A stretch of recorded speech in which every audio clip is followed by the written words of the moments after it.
Évangile de Jésus-Christ selon saint Matthieu, chapitre 5, versets 43 à 48.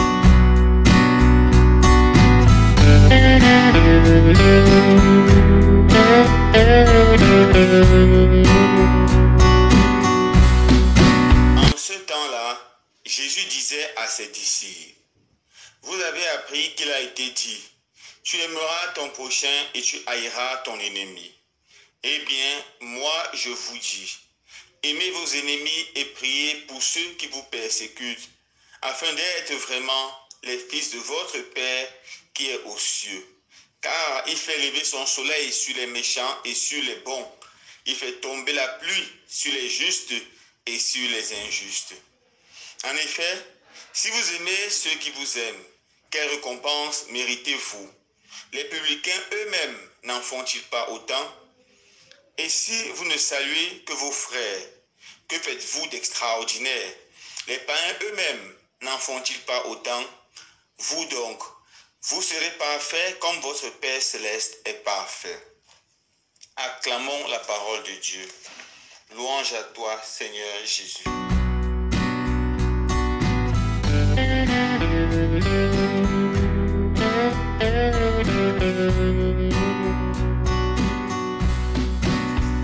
Frères et sœurs bien-aimés, dans l'évangile de ce jour, Jésus nous invite à aimer nos ennemis.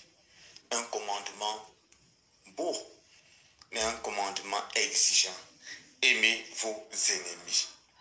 D'entrée de jeu, disons que dans ce texte, nous écoutons Jésus dire, vous avez entendu dire, vous devez haïr vos ennemis et aimer ceux que vous aimez.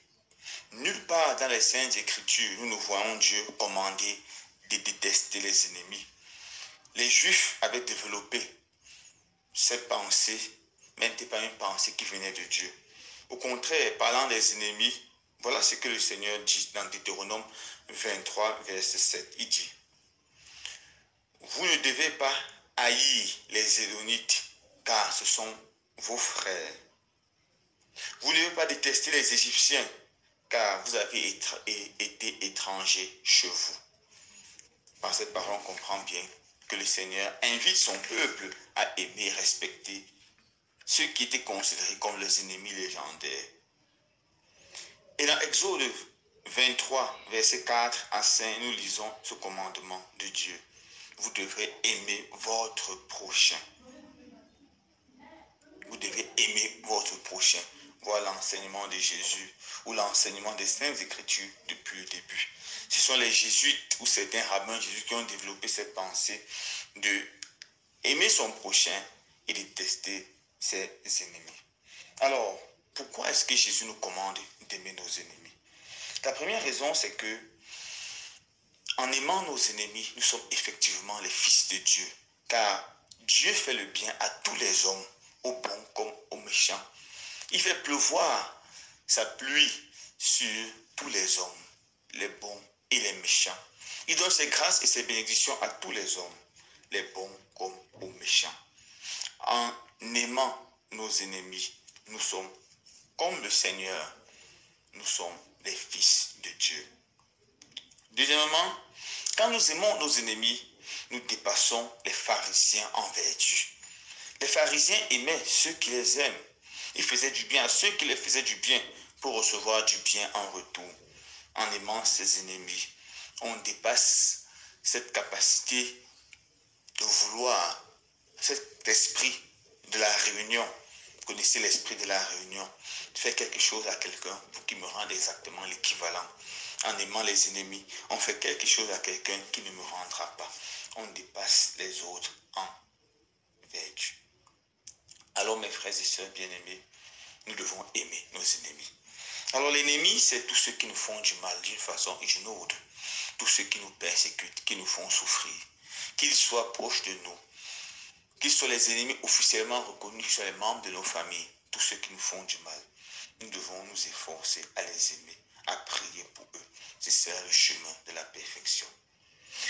Le pasteur américain Martin Luther King, ce grand champion pour la lutte afin que les Noirs puissent avoir les droits civils, qui a été assassiné froidement, le cadre d'appel 1968, dit quelque chose de très beau dans son sermon intitulé « Aimez vos ennemis ». Qu'est-ce qu'il dit? À nos ennemis, ceux qui nous opposent avec amertume, nous devons dompter leur capacité de nous infliger les souffrances par notre capacité d'endurer les souffrances. Nous devons vaincre leur violence physique par la force de notre esprit, de notre âme. Faites-nous ce que vous voulez. Nous allons continuer à vous aimer. Nous ne pouvons pas, en toute conscience, nous laisser dominer par votre méchanceté et suivre la loi de œil pour œil, dent pour dent.